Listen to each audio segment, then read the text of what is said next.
ఈ concave mirror, convex mirror ఇలాంటి sums కూడా వస్తా ఉంటాయి. సో, అయి చూద్దాం. First an object is 4 cm in size is placed 25 centimetres in front of the concave mirror. Concave mirror ముందు పెట్టాడంట. కాన్‌కేవ్ మిర్రర్‌లో ఇమేజ్ ఎక్కడ ఫార్మ్ అయ్యిద్ది? ఇమేజ్‌కి ముందా? అంటే మిర్రర్‌కి ముందా? మిర్రర్‌కి వెనక? మిర్రర్‌కి ముందా? మిర్రర్‌కి వెనక అంటే 2 చోట్ల ఇమేజ్ ఫార్మ్ అయ్యిద్ది. అది మనం గుర్తుపెట్టుకోవాలి. At focal length of 15 centimetres. So, focal length ఇచ్చేసాడు. 15 సెంటీమీటర్స్ అంట. ఇంకోటేమి ఇచ్చాడు? Object is 4 cm in the sides. అంటే ఆబ్జెక్ట్ యొక్క సైజ్ ఎంత? 4 సెంటీమీటర్స్ అంట. అంటే ఆబ్జెక్ట్ అనేది ఇట్లా పెడతాం కదా! సో, ఇది 4 centimetres. Okay. Is placed 25 centimetres in front of the mirror. అంటే కాన్‌కేవ్ మిర్రర్‌కి ముందు 25 సెంటీమీటర్స్ డిస్టెన్స్ దూరంలో ఈ ఆబ్జెక్ట్ పెట్టాడంట. ఈ ఆబ్జెక్ట్ పెట్టాడు.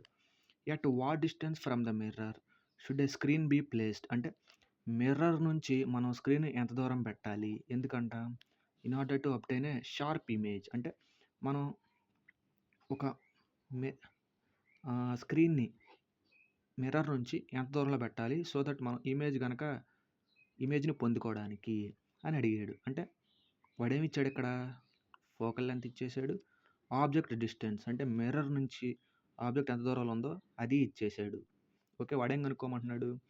ఇమేజ్ ఎంత దూరంలో ఫార్మ్ అయింది? ఇమేజ్ ఎంత దూరంలో ఫార్మ్ అయింది? అది కనుక్కోమంటున్నాడు. ఇంకోటేమన్నాడు? What is the nature and size of the image. Nature ఏంటి? సైజ్ ఏంటి? అని అడుగుతున్నాడు. సో, ఫస్ట్ ఇది మొత్తం మనకు తెలియాలంటే కొన్ని రూల్స్ అండ్ రెగ్యులేషన్స్ అనేది తెలియాలి. అదేంటి? స్పెరికల్ మిర్రర్స్‌లో అంటే కాన్‌కేవ్ మిర్రర్, కాన్వెక్స్ మిర్రర్స్‌లో ఆబ్జెక్ట్ డిస్టెన్స్ ఎప్పుడూ నెగెటివ్‌లోనే ఉంటద్ది. Object distance U. ఆబ్జెక్ట్ డిస్టెన్స్‌ని మనం యూతో డినోట్ చేస్తాం. అది ఎప్పుడూ నెగెటివ్‌లోనే ఉంటద్ది. Next image distance V. Image distance V. So, image distance అంటే దేని మీద బేస్ అయ్యిద్దంటే ఫార్మేషన్. అంటే అది వర్చువల్ ఇమేజా? రియల్ ఇమేజా? అలా. సో, కాన్‌కేవ్‌లోననుకో మనకు 2 రకాల ఇమేజెస్ ఫార్మ్ అవుతాయి. ఏంటది? రియలు ఫార్మ్ అయ్యిద్ది. వర్చువలు ఫార్మ్ అయ్యిద్ది. ఒకవేళ రియల్ ఇమేజ్ అనుకో అది. దానికి ఇమేజ్ డిస్టెన్స్‌కి మైనస్ యాడ్ చేస్తాం ముందు. అంటే సపోజ్ వి 25 అనుకో -25 అట్లా. ఓకే. వర్చువల్ ఇమేజ్‌కి పాజిటివ్ పెట్టుకోవాలి. వర్చువల్ ఇమేజ్‌కి పాజిటివ్ పెట్టుకోవాలి. నెక్స్ట్ కాన్వెక్స్ మిర్రర్‌లో ఎప్పుడూ ఫార్మ్ అయ్యే ఇమేజ్ వర్చువల్ కాబట్టి దాంట్లో ఎప్పుడూ పాజిటివే ఉంటది. ఏంటిది? Image distance. ఆబ్జెక్ట్ డిస్టెన్స్ ఏమో ఎప్పుడు నెగెటివ్ ఉంటది. ఇమేజ్ డిస్టెన్స్ ఏమో కాన్‌కేవ్‌లోనేమో రియల్ అయితే నెగెటివ్, వర్చువల్ అయితే పాజిటివ్. కాన్వెక్స్‌లో ఎప్పుడూ మనకి వర్చువలే వచ్చింది కాబట్టి positive. So, next focal length ఎలా? ఇప్పుడు ఫోకల్ లెంగ్త్ కాన్‌కేవ్ మిర్రర్‌కి ఎప్పుడూ నెగెటివ్‌లోనే ఉంటది. కాన్వెక్స్ మిర్రర్‌కి ఎప్పుడూ పాజిటివ్‌లోనే ఉంటది. ఓకే. ఇవి మనం గుర్తుపెట్టుకోవాలి. నెక్స్ట్ ఫార్ములా మనకు తెలిసింది. 1/f = 1/v + 1/u. v అంటే ఇమేజ్ డిస్టెన్స్, u అంటే ఆబ్జెక్ట్ డిస్టెన్స్, f అంటే ఫోకల్ లెంగ్త్. ఓకే. ఇది మ్యాగ్నిఫికేషన్ అని అడుగుతాడు. మ్యాగ్నిఫికేషన్ అంటే ఏంటి? -v/u షార్ట్‌కట్‌లో -v/u. ఇక్కడ మనం గుర్తుపెట్టుకోవాలి ఏందంటే మ్యాగ్నిఫికేషన్ 2 గనక వచ్చిందనుకో ఇమేజ్ సైజ్ కంటే డబుల్ ఉందని అర్థం. అంతే. ఇమేజ్ సైజ్ డబల్ ఉందని అర్థం. దేని మీద? ఆబ్జెక్ట్ మీద. సో, m గనక -2 వచ్చిందనుకో మైనస్ వస్తే ఏమొచ్చిద్దని చెప్పుకున్నాం? Real image. So, real and inverted వచ్చింది. సో, ఒకటి అసలు దానికంటే 10th పార్ట్ తక్కువ. 10th అంటే ఇప్పుడు సపోజ్ 2/10 అంటే ఎంత? దాన్ని ఎలా రాసుకుంటాం మనం? 0.2. దానికంటే 10th పార్ట్ లేదా 2 కంటే తక్కువ. 2 కంటే తక్కువ అని మనం చెప్పలేం. -2కి 2కి మధ్యలో వచ్చింది వాల్యూ. కాబట్టి అది ఆబ్జెక్ట్ కంటే చిన్నదని మనం గుర్తించాలి. సో, ఇవి బేసిక్ స్టెప్స్. ఓకే. ఇప్పుడు ఇచ్చిన ఇన్ఫర్మేషన్ చూద్దాం. ఫార్ములా రాసుకుంటున్నాం. 1/f = 1/v + 1/u. ఇచ్చిన మిర్రర్ ఏంటిది? ఇక్కడ? మిర్రర్ ఏమిచ్చాడు? Concave mirror at focal length of 15. అంటే ఫోకల్ లెంగ్త్ వాడిచ్చేసాడు 15 అంట. Focal length 15. సో, నేను రాసుకుంటున్నా. 1/-15 రాసుకుంటున్నా. అదేంటి 15 ఇచ్చాడు, -15 రాసావు అని అడగొచ్చు. ఓకే. మనం ఇక్కడ ఇందాకే చూసాం. Focal focal length of concave mirror always negative. కాబట్టి నేను ముందు ఈ మైనస్ పెట్టుకున్నాను, నెగిటివ్లో ఉండాలి. సో వి అంటే ఏంటిది? Image distance. యూ అంటే ఆబ్జెక్ట్ డిస్టెన్స్. సో నాకు ఇప్పుడు అదంతా తెలియదు, వి ఎంతో తెలియదు. వి ఎంతో తెలియదు కాబట్టి వి అంతే రాసుకుంటున్నా, ప్లస్ 1/u. యూ ఎంత ఇచ్చాడు పైన? యూ డిస్టెన్స్ ఎంత ఇచ్చాడు? Object is 4 centimetres in size, placed 25 centimetres in front of the mirror. 25 centimetres ఇచ్చాడు, అదే ఇక్కడ రాసుకుంటున్నా. 25 మైనస్ 25. అదేంటి మళ్ళీ మైనస్? ఎందుకంటే వాడు ఇక్కడ ఇచ్చాడు ఏంటిది? Object distance. Object distance you is always negative. Mirror మనకు ఫామ్ ఇమేజ్ మిర్రర్కి ముందే ఫామ్ అవుతుంది కాబట్టి ఆబ్జెక్ట్ డిస్టెన్స్ ఎప్పుడు నెగిటివ్ అనే ఇచ్చేసాడు. ఆబ్జెక్ట్ డిస్టెన్స్ నెగిటివ్ ఉంది, అదే రాసుకుంటున్నా. సో ఇప్పుడు ఏం చేస్తానంటే ఈ మైనస్ని అవతల దీన్ని అవతల తీసుకెళ్ళిపోతా. ఓకే, దీన్ని అవతల తీసుకెళ్ళిపోతా అంటే ఈ మైనస్ కింద ఉన్న పైన ఉన్న ఒకటే, లేదన్నా ఇట్లా రాసుకున్నా పర్లా. -15 మైనస్ ఆఫ్ -25 ఈక్వల్ టు ఈ 1/v. ఓకే, ఈ మైనస్ పైకి తీసుకెళ్ళిపోదాం. ఓకే, పైకి తీసుకెళ్ళినా కింద తీసుకెళ్ళినా ఒకటే.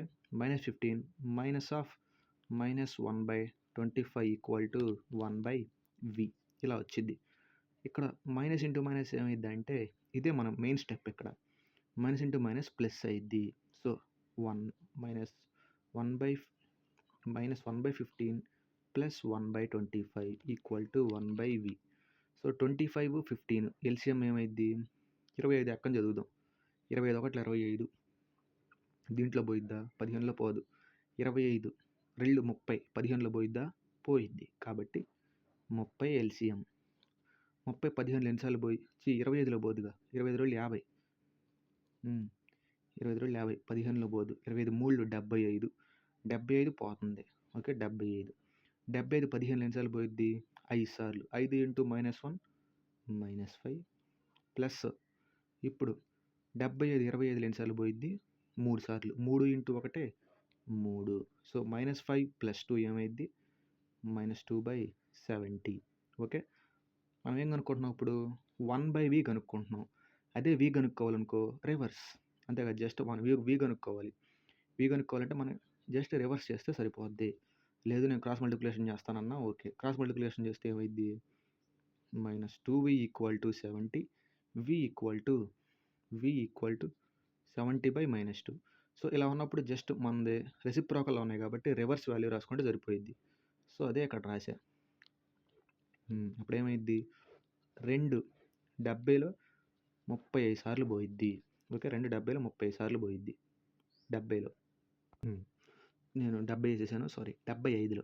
75లో 2 ఎన్నిసార్లు పోయిద్ది? 75లో 2 ఎన్నిసార్లు పోయిద్ది? 2 3 6, 2 7 14.5. ముందు మైనస్ ఉంది. ఇమేజ్లో మైనస్ ఉంటే అదే ఇమేజ్ అని చెప్పుకున్నాం. ఇమేజెస్లో మైనస్ వస్తే ఇక్కడ చెప్పుకున్నాం. ఇమేజెస్లో మైనస్ వస్తే అదే ఇమేజ్? Real image. ఓకే, ఇది real image. Okay, so real image మనకు వచ్చేసింది. ఎంత? v = -37.5.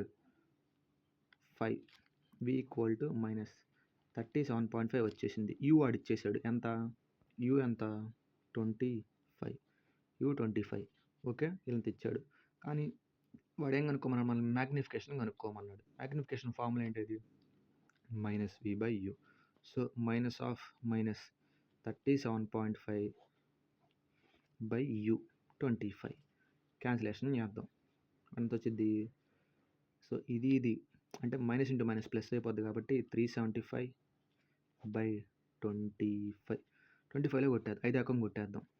5 6 5 7 35, 5 7 35, 2 మిగిలిద్ది 0.5. 5 5 25 సరిపోయింది. మళ్ళీ కింద 5 ఎన్నిసార్లు పోయిద్ది? 5 సార్లు పోయిద్ది.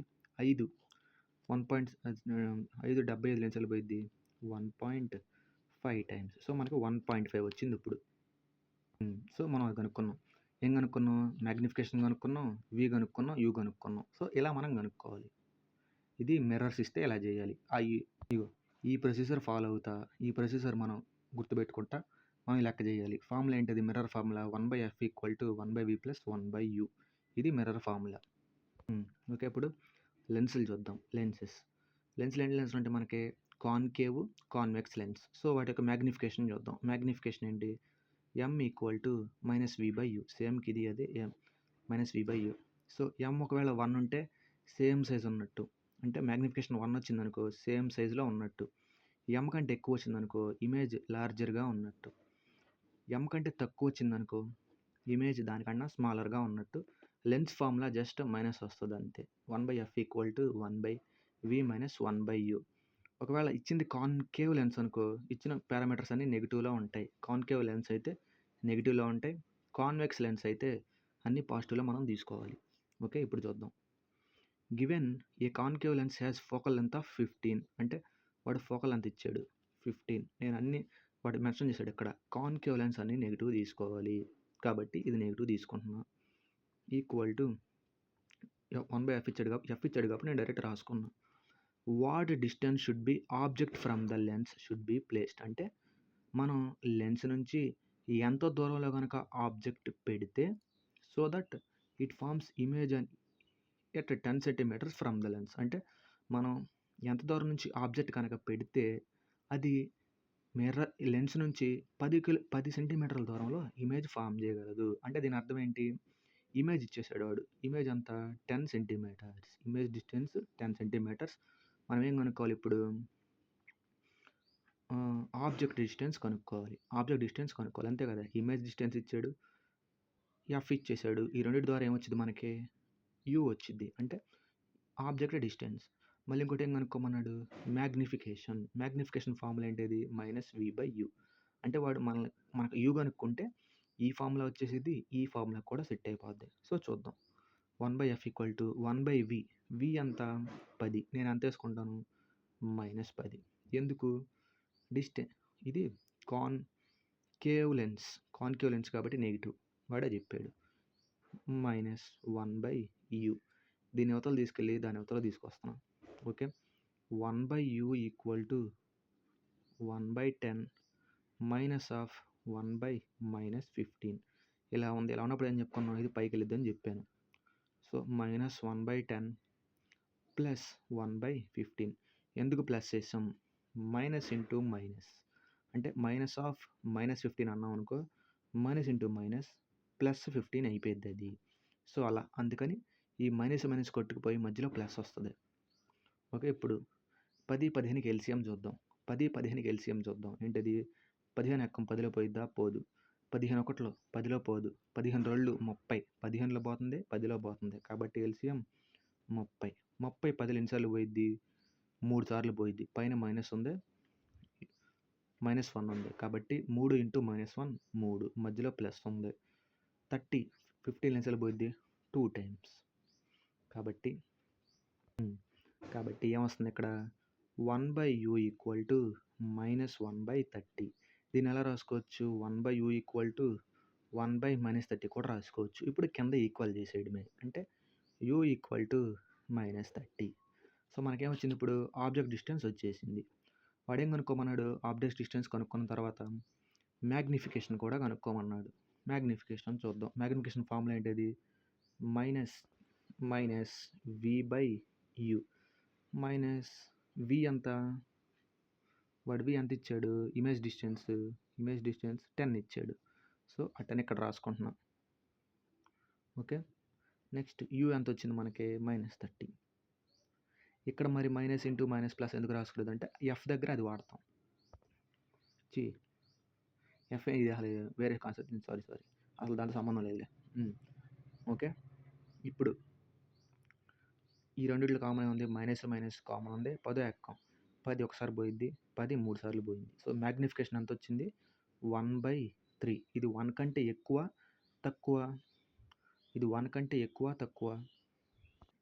తక్కువ. 1 కంటే తక్కువ. ఓకే. 1 కంటే తక్కువ కాబట్టి ఇమేజ్ ఏంటిది? ఇది డిమినిష్డ్ ఇమేజ్. సో మనం ఇప్పుడు చూద్దాం అది ఏ టైప్ ఆఫ్ ఇమేజ్ అంటే ఏంటిది? అది ఇదే lens concave lens. So concave lens దేనికి ఈక్వల్ అని చెప్పాను? కాన్వెక్స్ మిర్రర్‌కి, కాన్కేవ్ లెన్స్ కాన్వెక్స్ మిర్రర్‌కి ఈక్వల్. సో, కాన్వెక్స్ మిర్రర్‌లో ఎలాంటి ఇమేజెస్ ఫార్మ్ అవుతాయి మనకి? ఎప్పుడు virtual and erected image. So, దీని యొక్క image virtual and erected, diminished, virtual and erected, diminished. So, ఇలా చేయాలి. నెక్స్ట్‌ది power of lens. Power of lens చూద్దాం. పవర్ ఆఫ్ లెన్స్ మనం డిస్కస్ చేసాం. పవర్ ఆఫ్ లెన్స్ అంటే ఏంటి? పవర్ ఆఫ్ లెన్స్ అంటే is nothing but reciprocal of focal length. అంటే P = 1/f లేదా 100/f అన్నా అదే. So, okay. దీని మీద ఇప్పుడు లెక్కలున్నాయి చూద్దాం. If the focal length of the convex lens is 5 centimeters and the concave lens is 10 centimeters and convex lens is 2 centimeters respectively, what is the power do we get after the all focal lengths? అంటే focal length convex lens దేమో 5 అంట, concave lens దేమో 10 అంట, convex lens దేమో 2 అంట. ఇక్కడ 3 ఉన్నాయి మొత్తం. So, మనం వీటన్నిటికి వచ్చాక అంటే మనం గనక ఈ ఫోకల్ లెంత్ ప్లేస్‌లో ఈ ఫోకల్ లెంత్ ఇక్కడ సబ్స్టిట్యూట్ చేస్తే మనకు పవర్స్ వస్తాయి కదా! పవర్స్ వస్తాయి. అంటే ఈ ఈ లెన్స్ యొక్క పవర్ ఎంత అని మూడిటికి గనక మనం ఇలా ఈ ఫార్ములా వేసుకొని జరిపితే మొత్తం కలుపుకుంటా వచ్చే ఫోకల్ లెంత్ ఎంత? ఆల్ ద ఫోకల్ లెంత్ మొత్తం ఎంత అని అడుగుతున్నాడు. సో, ఫస్ట్‌ది ఫోకల్ లెంత్‌లు రాసుకుందాం. ఫస్ట్ ఫోకల్ లెంత్ ఎంత? కాన్వెక్స్ లెన్స్ కాబట్టి 5 centimetres positive. So, first power కనిపెడుతున్నా. పవర్ ఏంటది? ఫస్ట్‌ది 100/f. సో, 100 ఫస్ట్ లెన్స్ వేసుకుంటున్నా 5. సో, అప్పుడు ఎంత వస్తుంది? 100/5 అంటే 20. సో, ఫస్ట్ కాన్వెక్స్ లెన్స్‌కి పవర్ ఫస్ట్ దానికి 20 వచ్చింది. ఇది ఫస్ట్‌ది. రెండో దానికి మళ్ళీ 100/f. సో, 100 ఈసారి కాన్కేవ్ లెన్స్ అన్నాడు. ఇందాక చూసుకున్నాం. కాన్కేవ్ లెన్స్‌కి అన్నీ నెగెటివ్‌లోనే ఉంటాయి. కాబట్టి -10. 10 ఉంది. -10 అయింది. సో, -10 100 ఎన్నిసార్లు పోయిద్ది? 10 సార్లు పోయిద్ది. ఈ మైనస్ వచ్చేస్తది. కాబట్టి ఇది -10. రెండో దాని పవర్ -10. మూడోది ఈసారి 100/f ఈక్వల్ టు మూడోది ఎంత ఉంది ఈసారి? 2. సో, 100/20. ఏంటిది ఇక్కడ మైనస్ ఎందుకు పెట్టలేదంటే అది కాన్వెక్స్ లెన్స్. సో, చూద్దాం. 2 100 ఎన్నిసార్లు పోతుంది? 50 సార్లు పోతుంది. సో, ఈ 3 మనకు వాడేమన్నాడు? పవర్స్ వచ్చేసినాయి. సో, ఈ 3 పవర్లు యాడ్ చేసుకుంటే వాటి యొక్క పవర్ ఎంత వచ్చిద్ది అని అన్నాడు. సో, ఇప్పుడు యాడ్ చేద్దాం. 2 + 50 - 10. సో, 70 - 10 ఎంతొచ్చింది? 60. 60 అంతే వదిలేయకూడదు. యూనిట్స్ పెట్టాలి. పవర్ ఆఫ్ లెన్స్ యూనిట్స్ అంటే ఇవి డయాప్టర్స్. ఓకే. ఇలా చేయాలి లెక్కలు. ఆ సైన్ అంటే ఆ రూల్స్ మనకు తెలవాలి. అదొస్తే ఈ లెక్కలు సింపుల్‌గా వచ్చేస్తాయి. Okay then bye.